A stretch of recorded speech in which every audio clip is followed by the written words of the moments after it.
Hello everyone, cool waterfall. Welcome back to the Dork side. It is I, a friendly neighborhood dork in the road. Today I'm on my brand new to me 2016 Africa Twin, and I want to talk to you about why I chose an Africa Twin and why I'm unbelievably excited, because this is my dream bike and I own it and I'm riding it in the woods right now.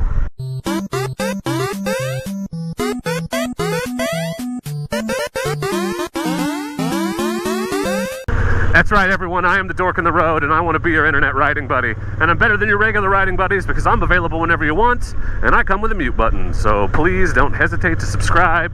Don't forget to turn on those notifications so that you know when I post awesome new content just like this. I'm up here in the woods. This is my maiden off-road voyage for my new to me Africa Twin. I'm unbelievably excited to be on this motorcycle, putting her through her paces in the woods. I'm taking it kind of easy today. Couple reasons. One, it's brand new to me and I'm just kind of getting used to what this bike feels like off-road. And two, as you can see, one of the things it came with is this aftermarket Puig dark smoke windscreen. Wow, that's a cool feature, and it's nice to have an upgraded windscreen. It's not great for video making, and it's not great for off-road riding because I can't see right in front of the bike, so I'm just taking it easy. I have a plan in the works to swap this out for a stock screen, so future videos you'll be able to see a lot better, is the hope. So this is an Africa Twin. It's a 2016, it's Gen 1. It is unbelievably low miles and it's loaded with all the accessories that I could possibly want. It's just a smoking deal. It's a real score and I'm really, really happy with it. I want to kind of talk about why I bought an Africa Twin and why I think it's a great fit for me. And if you're considering an Africa Twin, just some things to maybe keep in mind. Or if you're looking for a bike upgrade and you want something that's a little off-roady, why you should consider the Africa Twin. Here's a cool bridge.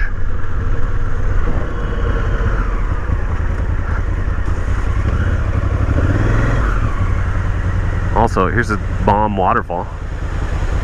Look how far up it goes. Ooh, look at that, you guys.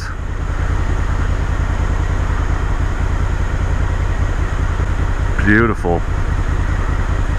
This is one of the reasons. This is one of the reasons why I wanted an Africa Twin.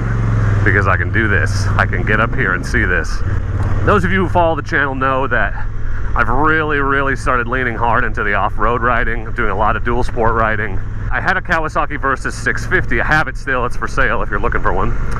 And it just wasn't getting ridden very much because I like to bring my dual sport up here in the woods and ride around, check stuff out. I like to explore. I like to get off the beaten path.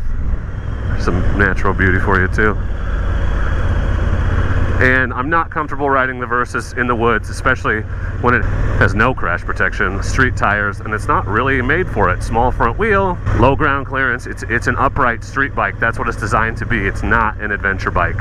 It's a touring bike. It wasn't fitting my needs, and it sucks to have a motorcycle that just sits in the garage and doesn't get ridden. My perfect bike will do two things. It'll perform well off-road, as well as possible, better than me as a rider. That would be ideal. Like if we were gonna do, you know, tires are like 80-20, you know, 90-10. I definitely wanted a motorcycle that was like 70-30. So something that's reasonably competent on the road, comfortable enough over long distances, but it doesn't have to be, you know, the most drag-knee sort of high performance on the road machine.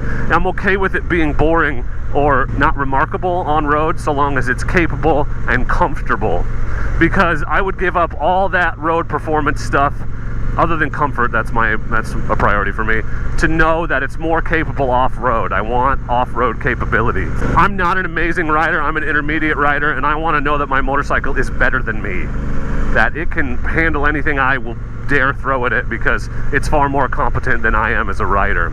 And so if you're looking for an adventure bike that has serious off-road chops and some, you know, on-road comfort, there's not a lot of options.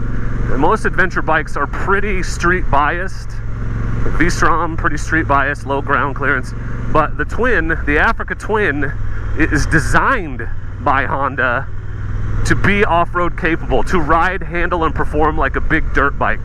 The way that the weight is distributed, the way the frame is designed, the way the parallel twin is low and in the center of the bike is designed, even though this bike weighs 500 pounds, it doesn't feel like it. It feels like, this is a CRF1000L, I ride a CRF1000L, and there's similarities in the way it feels and handles when I ride it. I can see the similarities. Ryan F9, who is, you know, a pretty famous motorcycle video maker from Canada, said the Africa Twin is the most off-road capable, the most dirt capable adventure bike he's ever ridden. And it does all that, and you would think, man, it must be really uncomfortable or hard to ride on the road like a dual sport, but it is not.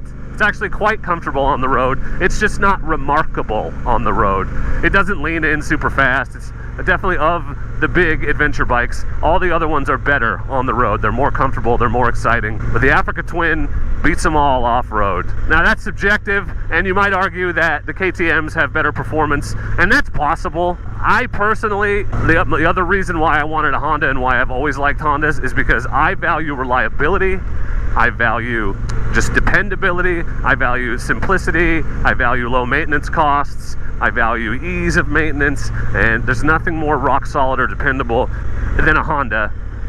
And sometimes that dependability comes at a cost, and that cost is, it's a little bit more boring, but I'm not a good enough rider, and I'm not a thrill-seeking adrenaline junkie. I don't think the difference is gonna matter to me. I don't know that I'll even notice it. So I'm cool with that, personally. I'm cool with trading reliability for the highest end performance, because I'll probably never touch the highest end performance anyway.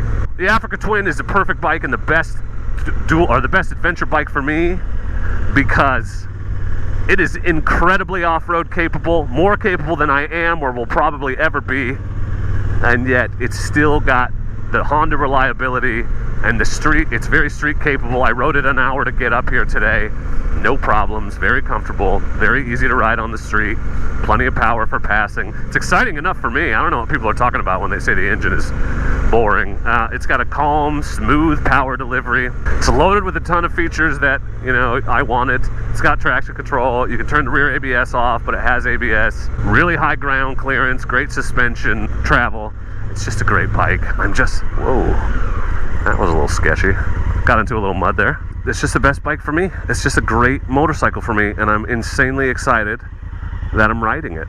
It won out over other options. The BMWs, like an 850 GS is pretty close in my eyes. That's a bike I would consider, but from what I've heard, and I'm not an expert, so I could be wrong here, but maintenance intervals are higher and the maintenance costs are more, and they're reliable enough, but they're not a Honda. Nothing beats a Honda for reliability. And as you know, if you followed the channel for any length of time, just a Honda fanboy, I just like them. I'm very excited to be on my dream bike, a very capable off-road motorcycle. So the kinds of trips, the reason why I bought this bike, the kinds of adventures I want to have on it, a couple things I want to be able to do. I want to be able to do this. I want to be able to just hop on my bike and go ride for an hour and turn onto a gravel road and ride up onto a logging road and just ride up into the forest and explore. I wanted to be able to do that. I'm doing it today. I've had this thing less than a week. I've had this thing 4 days. So mission accomplished. So that's one type of riding I want to be able to do. So this bike will take me not everywhere my CRF will go, because I'm less excited about the possibility of taking it down like abandoned logging roads and not knowing what I'm going to run into, because it's just a lot harder to turn around. But a lot of the same places. It'll definitely go on the main roads, and the fuel capacity means that I can take it from home right up over the mountain and find my way back home. I'm not going to worry about running out of gas like I do with the CRF. So that's always been a consideration. This is interestingly flooded. Oh yeah, they did not work out this drainage very well when they changed this road, did they? Good times. Oh shit, where are you going, guy? Maybe stay in the gravel? Oh, well, see, I wouldn't have wanted to do that on the Versys.